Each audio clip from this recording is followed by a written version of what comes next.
গাড়িতে প্রাণ বাঁচালে সবার সামনে পরশুরামকে হাতজোড় করে ক্ষমা চাই কর্ণ চ্যাটার্জি। হ্যাঁ বন্ধুরা, এমনটাই দেখা যাবে। বিস্তারিত জানতে ভিডিওটিতে লাইক দিয়ে চ্যানেলটি সাবস্ক্রাইব করে দেখতে থাকো।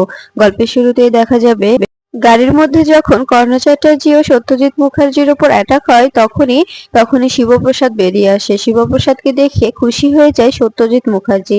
এরপরে সত্যজিৎ মুখার্জিকে বলতে থাকে, আপনি কোনো চিন্তা করবেন না, আমি আছি, আপনার কোনো ক্ষতি হবে না, আমি সবটা ক্লিয়ার করে দেব, আপনাকে আপনাকে বাঁচিয়ে নেব। এরপরে এরপরে দেখা যায় সবাইকে বাঁচালে তখন তখন বিজিৎ ফোন করলে বিজিতের ফোনটা রিসিভ করে শিবপ্রসাদ আর বলতে থাকে, কি ব্যাপার বিজিৎ লাহিড়ী, জেল থেকে বের হতে না হতে পার্মানেন্টলি ঢোকার ব্যবস্থা করছো? একদম একদম জেলে পুরে দেবো বলে দিলাম। কালকে হিয়ারিং আছে মনে নেই? আর আজকে এরকম কুকীর্তি করতে শুরু করে দিয়েছো। এখানে এখানে যে এরকম তুমি ব্যবস্থা করছো, তুমি মনে হচ্ছে জেল থেকে আজকে বের হয়েছো, আবার আজকে একদম পার্মানেন্টলি ঢুকে যাওয়ার ব্যবস্থা করছো। এই বলে ফোনটা কেটে দেয়। এরপরে বিজিত বলতে থাকে, আমি কিছুতেই ছাড়বো না, আমি কিছুতেই ছাড়বো না, এভাবে বারবার আমাকে আমাকে আমাকে হেনস্থা করার জন্য আমি তোমাকে শেষ করে দিব মিস্টার পরশুরাম। তুমি আমার টার্গেট, তাছাড়া আর কেউ নয়। তুমি আর তটিনী গাঙ্গুলিকে শেষ করে দিলে আমার সবকিছু ঠিকঠাক ভাবে হবে, তা না হলে কিছুই হবে না। এরপরে বলরাম সত্যজিৎ মুখার্জিকে বলতে থাকে, কাকাবাবু কি কি বাজার করলেন? তখন সত্যজিৎ বলে ওঠে, মাছ কিনেছি, ভেটকি মাছ কিনেছি, বাজার করেছি অনেক কিছু। তখন তখন বলরাম বলতে থাকে, শিবপ্রসাদ আজকে কিন্তু তোর বাড়িতে আমরা খাবো, রান্নাটা বৌদিকেই করতে বলিস। এরপরে দেখা যায় গাড়ি থেকে সবাই নেমে গেলে তখন শিবপ্রসাদকে সত্যজিৎ বলতে থাকে, বাবা তুমি আজকেও আবার আমাকে বাঁচালে, আমি আমি তোমার কাছে ক্রমশ ঋণী হয়ে পড়ছি আমি তোমার প্রতি। তখন সত্যজিতের কথা শুনে শিবপ্রসাদ বলতে থাকে, আপনি আপনি কর্ণ চ্যাটার্জির র্যাকেটে জড়িয়ে পড়েছেন, আপনি বিজিত লাহিড়ীর র্যাকেটে জড়িয়ে পড়েছেন, তাই তো আপনাকে এসব সহ্য করতে হচ্ছে। আরো অনেক সহ্য করতে হবে আপনার উপর, আরো আরো অনেক অনেক অ্যাটাক হবে। এই জন্য আপনি কোনো সময় চিন্তা করবেন না, আমি সবসময় আপনার পাশে আছি, পাশে থাকবো, আপনার চিন্তা করার কোনো কারণ নেই। তখন সত্যজিৎ বলতে থাকে, তুমি সত্যি বলছো বাবা? তুমি সবসময় আমাকে রক্ষা করবে? তখন তখন শিবপ্রসাদ বলতে থাকে, হ্যাঁ রক্ষা করব। এদিকে নন্দিনী বসে বসে স্টাডি করছে। ঠিক তখনই নন্দিনীর ফোনে ফোন আসলে নন্দিনী বলতে থাকে, কে ফোন করলো? এরপরে নন্দিনী ফোনটা হাতে নিয়ে ফোনটা রিসিভ করে বলতে থাকে, কে বলছেন, কে ফোন করেছেন আপনি? তখন ওপাশ থেকে বিজিত বলতে থাকে, বিজিত লাহিড়ী, বুঝতে পেরেছেন, বিজিত লাহিড়ী। এরপরে তখন নন্দিনী বলতে থাকে, এটা তো তোমার ভেদ ধরা নাম, আসল নাম কি সেটা বলো। তখন তখন দেখা যায় বিজিত বলতে থাকে, আমার আসল নাম আপনাকে জানতে হবে না, আপনি শুধু এটুকু জেনে রাখুন, আপনি কিন্তু ভুল করছেন, আমি কিন্তু আপনাকে আর ওই পরশুরামকে শেষ করে দেবো, কারণ আপনারা দুজন আমার পথের কাঁটা হয়ে দাঁড়িয়েছেন। আপনাদের দুজনকে যদি আমি শেষ করে দিতে পারি তবে তবে সবকিছু ঠিকঠাক ভাবেই চলবে। আপনি কি এখন মৃত্যুর পথে পা বাড়াতে চাইছেন? তখন এই কথা শুনে নন্দিনী বলতে থাকে, তুমি পারবে না মিস্টার বিজিত লাহিড়ী, কারণ তুমি যে দুজনকে টার্গেট করেছো, একজনের কাছে গায়ে থাকে কালো কোট আর আরেকজনের হাতে থাকে চেম্বার গানের লোডেড গান, বুঝতে পেরেছো? তাই তুমি কিচ্ছু করতে পারবে না। তখন এ কথা শুনে বিজিত বলতে থাকে, তুমি গান দেখাচ্ছ আমাকে? গান নিয়ে আমি সারা মুহূর্ত খেলা করি, গান নিয়ে সারাক্ষণ আমরা খেলা করি, গান নিয়ে আমরা সারাক্ষণ সারাক্ষণ ঘুরে বেড়াই। তখন নন্দিনী বলতে থাকে, ওটাকে গান বলে না, ওটা বেআইনি অস্ত্র, আর আমাদের কাছে যেটা আছে সেটা হচ্ছে গান, লোডেড গান, কারণ আমাদের এটার লাইসেন্স আছে, আমরা যখন তখন চালাতে পারি, দু চারজনকে মেরেও দিতে পারি, আমাদের কৈফিয়ত দিতে হবে না। কিন্তু তোমাকে অবশ্যই কৈফিয়ত দিতে হবে, তোমার অবশ্যই কৈফিয়ত জারি করতে হবে, তাই না বিজিত? তখন বিজিত বলতে থাকে, আমি আমি কিন্তু আপনাকে থ্রেট করছি, আপনি কোর্টে যাবেন না, কোর্টে গেলে কিন্তু একদম শেষ করে দেবো, একদম লাশ পড়ে যাবে, আপনি কোর্টে পৌঁছাবেন না। তখন নন্দিনী বলতে থাকে, আমি তো অবশ্যই কোর্টে পৌঁছাবো, দেখি তুমি কি করে আমাকে আটকাও। তুমি যদি আটকাতে পারো তবে আটকে দেখিও, কিন্তু আমি কোর্টে তো অবশ্যই যাবো। কোর্ট থেকে কোনোভাবে আমাকে বের করা যাবে না, যতক্ষণে নন্দিনী মুখার্জি প্রাণ আছে ততক্ষণ নন্দিনী মুখার্জি কোর্টে লড়ে যাবে, কোনো কোনো হার মানবে না, বুঝতে পেরেছো? আর এবার তোমাকে শাস্তি পেতেই হবে। আমার কাছে যে এভিডেন্স গুলো আছে না, আমার কাছে যে সাক্ষীগুলো আছে, সেগুলোর কথা জানলে তুমি অবাক হয়ে যাবে, সেগুলো দেখে তুমি ভয় পেয়ে যাবে, বুঝতে পেরেছো? এই সবকিছু আয়ুষী দাঁড়িয়ে দাঁড়িয়ে শুনতে থাকে। এরপরে নন্দিনী এই বলে ফোনটা কেটে দিলে তখন আয়ুষী বলতে থাকে, কি রে বড়দি ভাই, কার সঙ্গে কথা বলছিলি তুই, কাকে এসব বললি? তখন নন্দিনী বলতে থাকে, তোকে বলবো, কষ্ট পাবি না তো বোন? তখন আয়ুষী বলতে থাকে, বল কার সঙ্গে কথা বলছিলি?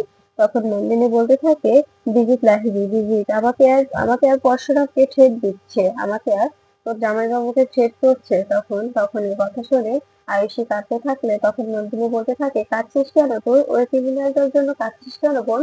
তখন তখন আয়ুষী বলতে থাকে, জানিস বড়দি ভাই, ভালোবেসে ফেলেছিলাম, অনেকটা ভালোবেসে ফেলেছিলাম, কিন্তু কিন্তু ভাবিনি ও এভাবে আমাকে ঠকাবে, আমাকে এভাবে এভাবে সবার সামনে ছোট করবে। আমি তো ওকে নিজের থেকে বেশি ভালোবেসে ফেলেছিলাম, কিন্তু কিন্তু ও যা করলো আমার সঙ্গে আমি ওকে এখন ঘৃণা করি। তখন নন্দিনী বলতে থাকে, তবে কান্না করছিস কেন বল? তবে কান্না করার কি আছে, একদম কাঁদবি না, তুই একদম ভেঙে পড়বি না, বুঝতে পেরেছিস? এরপরে দেখা যায় এসে বলতে থাকে, ঠিক বলেছিস বড়দি ভাই, আমি আর কাঁদবো না। এদিকে এদিকে দেখা যায় কর্ণ চ্যাটার্জি সত্যজিৎ মুখার্জি বাজার নিয়ে তটিনীদের হাউজিং কমপ্লেক্সে চলে আসে। এরপরে ভিতরে ঢুকতে যাবে তখন সত্যজিৎ মুখার্জি বলতে থাকে, এই মশাই, চটিটা খুলে ঢুকুন, এটা আপনার বাড়ি নয় যে চটি নিয়ে ভিতরে ঢুকবেন। এরপরে চটি খুলে ভিতরে এসে তটিনীকে ডাকতে থাকে সত্যজিৎ। এরপরে দেখা যায় কর্ণ চ্যাটার্জি বিড়বিড় করে কিছু একটা বলতে থাকলে তখন শিবপ্রসাদ বলতে থাকে, কিছু কি বলছেন? কিছু বললে স্পষ্ট করে বলতে পারেন, এভাবে এভাবে বিড়বিড় করে বলার কোনো কিছুই নেই। তখন তখন সত্যজিৎ বলতে থাকে, উনি তো সারাক্ষণ বিড়বিড় করে বেড়ায়, তাই না? এরপরে তটিনী এসে বলতে থাকে, তোমরা এসে পড়েছো।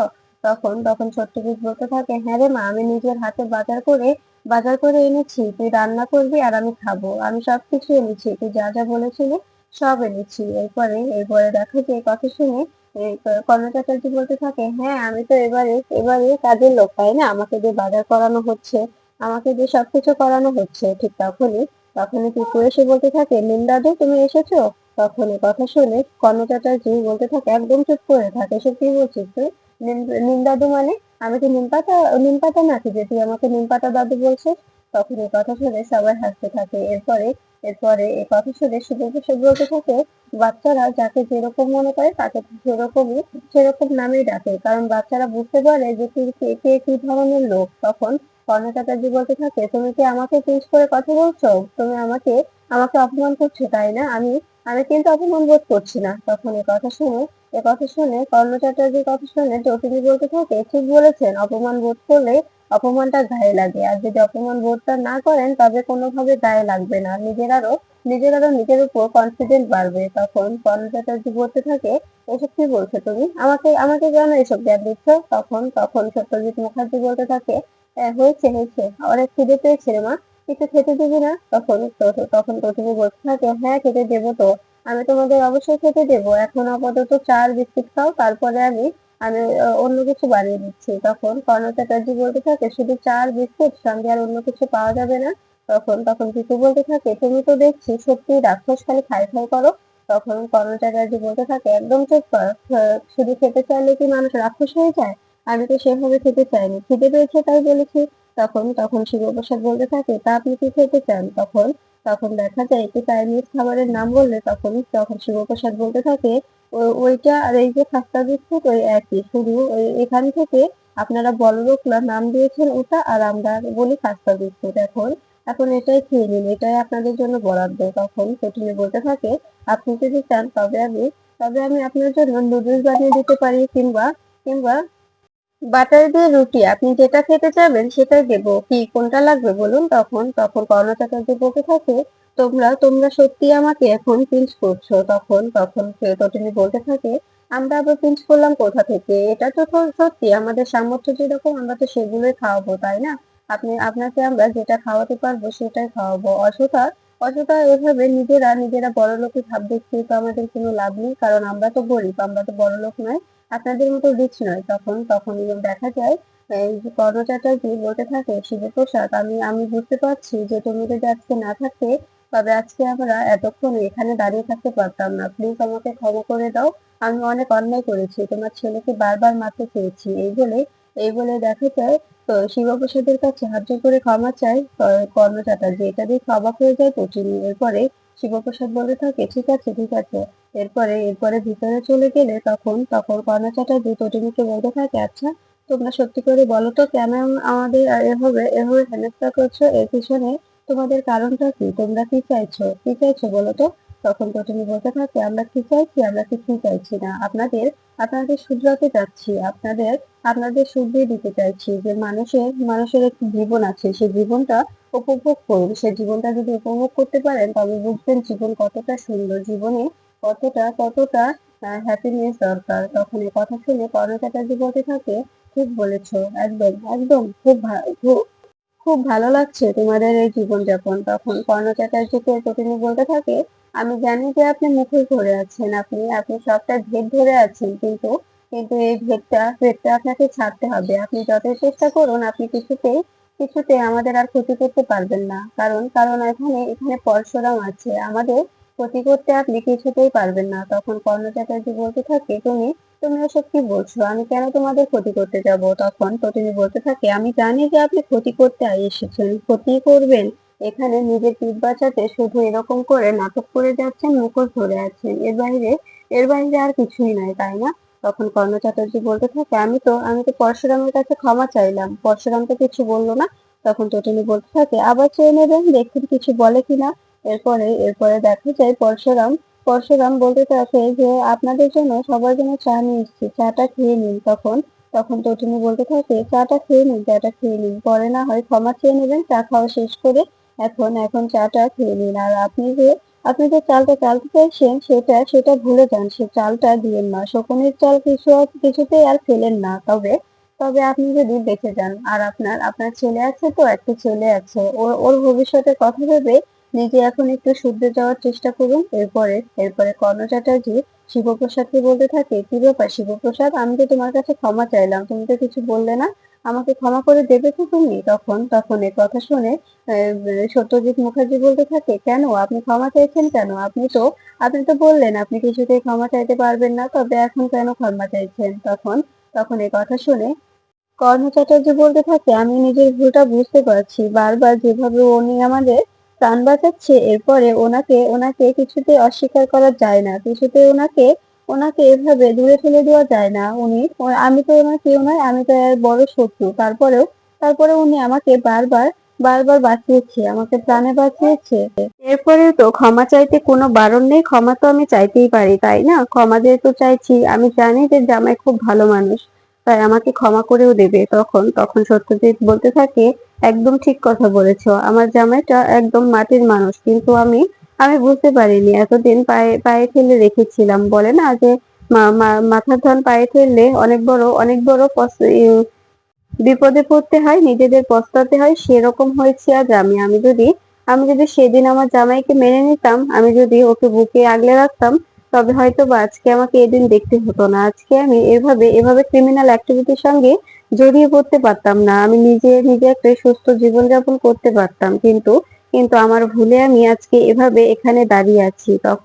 তখন দেখা যায় সত্যজিৎ আরো বলতে থাকে, আজকে আজকে আমি এই পাঞ্জাবি পাজামা পরে বুঝতে পারছি যে জীবনের কতটা মূল্য। আমি তো কখনো এসব করিনি, কিন্তু আজ আমি এসব করছি, আমার যে কতটা আনন্দ লাগছে, আমি তোমাকে বলে বোঝাতে পারবো না।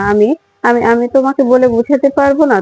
তখন বলতে থাকে, ড্যাডি, তুমি মাঝে মধ্যে যদি এসব পোশাক পরে এরকম করে ঠিক মধ্যবিত্তদের মতো রাস্তা দিয়ে হেঁটে যাও, দেখবে এমনিতেই জীবনটা উদযাপন করা যাবে, কোনো কিছুর প্রয়োজন হবে না। আর সারাক্ষণ সুটবুট পরে গাড়িতে করে ঘুরে বেড়ালে কখনো কখনো জীবনটা উপভোগ করা যায় না। তখন কর্ণ চ্যাটার্জি বলতে থাকে, হ্যাঁ, এটা ঠিক বলেছো তুমি। এরপরে দেখা যায় এদিকে বিজিত সৌরভকে ফোন করে বলতে থাকে, তোমার মায়ের অ্যাকাউন্টে 5 কোটি টাকা ট্রান্সফার হয়ে গেছে, তোমাকে এখন যে কাজটা দিয়েছিলাম সে কাজটা ঠিকঠাক ভাবে করে দাও, আর যদি করতে না পারো তবে কিন্তু তোমাকে আমরা মেরে দেবো, এই কথাটা যেন মাথায় থাকে। তখন সৌরভ বলতে থাকে, ঠিক আছে, আমি কাজটা করে দিচ্ছি, আমি লাট্টুকে তুলে নিয়ে এসে তোমার কাছে দিয়ে আসছি। এরপরে বলরাম বলতে থাকে, শিবপ্রসাদ, সৌরভ টোপটা গিলেছে, সৌরভ টোপটা খাবে তো? তখন দেখা যায় এদিকে তটিনী ভাবতে থাকে, বারবার যদি এভাবে অ্যাটাক হতে থাকে তবে তাদের পরিবারটা কি করে শান্তিতে থাকবে। তখন শিবপ্রসাদ বলতে থাকে, একদম চিন্তা করবে না, আমি থাকতে তোমার সংসারে কেউ কোনোদিন আঁচড়ও আসতে দেব না, কেউ কোনোদিন আঁচড় দিতে পারবে না, আমি তোমাকে এই কথাটা দিতে পারছি।